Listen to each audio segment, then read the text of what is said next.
आज डिस्कस करेंगे कि बेहूदगी सही नहीं कार्रवाई करें। डिजिटल दुनिया में आपत्तिजनक कमेंट जैसे नकारात्मकों की कमी नहीं है। इनसे निपटने के लिए कुछ कानून आपकी मदद करेंगे।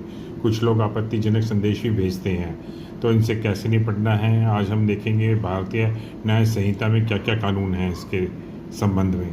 क्या सोशल मीडिया और चैटिंग ऐप्स ने लोगों को आपस में जुड़ना आसान बना दिया है, लेकिन इस सहूलियत के साथ साथ कुछ समस्याएं भी जन्मी हैं, जैसे गंदे, अश्लील, अपमानजनक ऑनलाइन संदेश और कमेंट।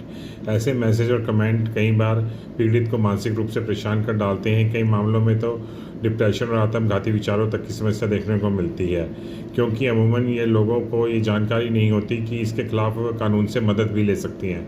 जानिए ऐसे लोगों के खिलाफ आप क्या कार्रवाई कर सकते हैं और भारतीय न्याय संहिता में कौन कौन से कानून मददगार हैं। आज ये जानें कौन कौन से कानून मददगार हैं। आईपीसी इंडियन पिनल कोड को भारतीय न्याय संहिता का नाम दिया गया है, और लेकिन इसमें ऑनलाइन उत्पीड़न और अपराधों से संबंधित प्रावधानों को पहले की तरह ही रखा गया है। तो धारा 79, धारा 79, तो इस धारा में अवांछित यौन टिप्पणियां, इशारे या मांगे शामिल हैं। इसके लिए 3 साल तक की कैद, जुर्माना या दोनों हो सकते हैं। ये यौन उत्पीड़न में आता है। धारा 76, पीछा करना।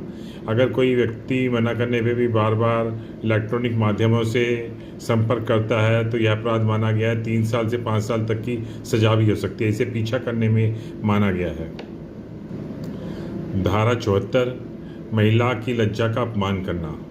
तो शब्दों, इशारों या हरकतों के माध्यम से किसी महिला की गरिमा को ठेस पहुंचाना अपराध है। इसके लिए 3 साल तक की कैद और जुर्माना हो सकते हैं। धारा 294, 294, अश्लील कार्य।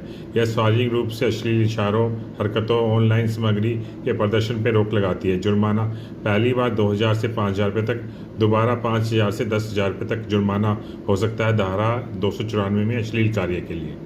सूचना प्रौद्योगिकी अधिनियम IT एक्ट 2000, धारा 66E, निजता का उल्लंघन। किसी भी व्यक्ति की सहमति के बिना उसकी निजी तस्वीरें या वीडियो प्रसारित करना अपराध है। इसके लिए 3 साल तक की कैद या 2 लाख तक का जुर्माना हो सकता है।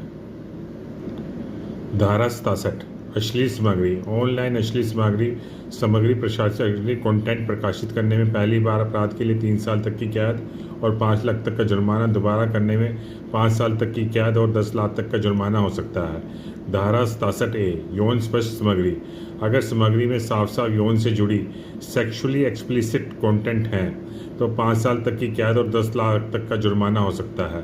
धारा 67B, 67B CSAM, बच्चों से जुड़ी अश्लील सामग्री कंटेंट प्रकाशित करने में, पब्लिश करने के लिए पहली बार अपराध के लिए 5 साल तक की कैद और जुर्माना, दोबारा करने पर 7 साल तक की कैद व जुर्माना हो सकता है।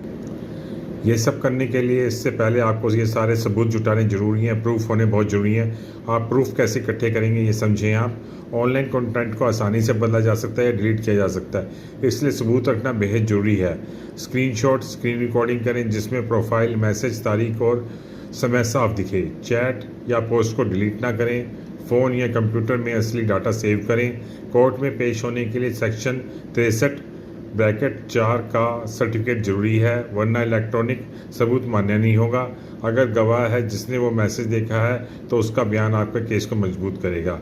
तो दोबारा समझ लें आप, प्रूफ जुटाना, प्रूफ कलेक्शन बहुत ज़रूरी है। स्क्रीनशॉट लें, स्क्रीन रिकॉर्ड करें, प्रोफाइल, मैसेज, तारीख और समय साफ दिखे। चैट को डिलीट ना करें, पोस्ट को डिलीट ना करें, कंप्यूटर पे डाटा सेव कर लें। कोर्ट में पेश करने के लिए सेक्शन 63(4) का सर्टिफिकेट जरूरी है। इसका इलेक्ट्रॉनिक सबूत मान्य नहीं होगा, ये जरूर लें। कोई गवाह रखें अपने साथ जिसने वो मैसेज देखा हो, अपने साथ वालों को वो मैसेज दिखाएं और गवाह के रूप में प्रस्तुत करें उसको। शिकायत कहाँ कर सकते हैं? पुलिस में FIR दर्ज कराएं। cybercrime.gov.in पर जाकर भी शिकायत दर्ज कर सकते हैं। कोर्ट से मदद मांग सकते हैं। सोशल मीडिया प्लेटफॉर्म पर रिपोर्ट करें। राष्ट्रीय महिला आयोग, राज्य आयोग जैसी संस्थाओं से मदद मिल सकती है। नोट: कानूनी कार्रवाई करने से पहले किसी वकील की मदद लें ताकि सबूत और दस्तावेज सही तरीके से कोर्ट में जाएं।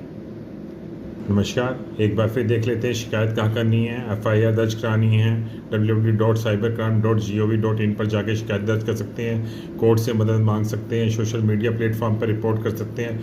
राष्ट्रीय महिला आयोग, राज्य आयोग जैसी संस्थाओं की मदद मिल सकती है। कानूनी कार्रवाई करने से पहले किसी वकील से सलाह जरूर लें ताकि सही तरीके से दस्तावेज कोर्ट में पेश किए जाएँ या सबमिट किए जाएँ।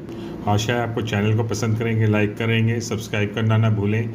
ये थी बेहूदगी सहें नहीं कार्रवाई करें। बिल्कुल आपको कार्रवाई करनी चाहिए अगर आपके खिलाफ़ कोई खड़ा है, और इसके लिए हमने पहले आपको बता दिया कहाँ कहाँ शिकायत कर सकते हैं, सबूत कैसे जुटाने हैं आपने, भारतीय न्याय संहिता में क्या क्या धाराएँ हैं, IT एक्ट 2000 क्या कहता है,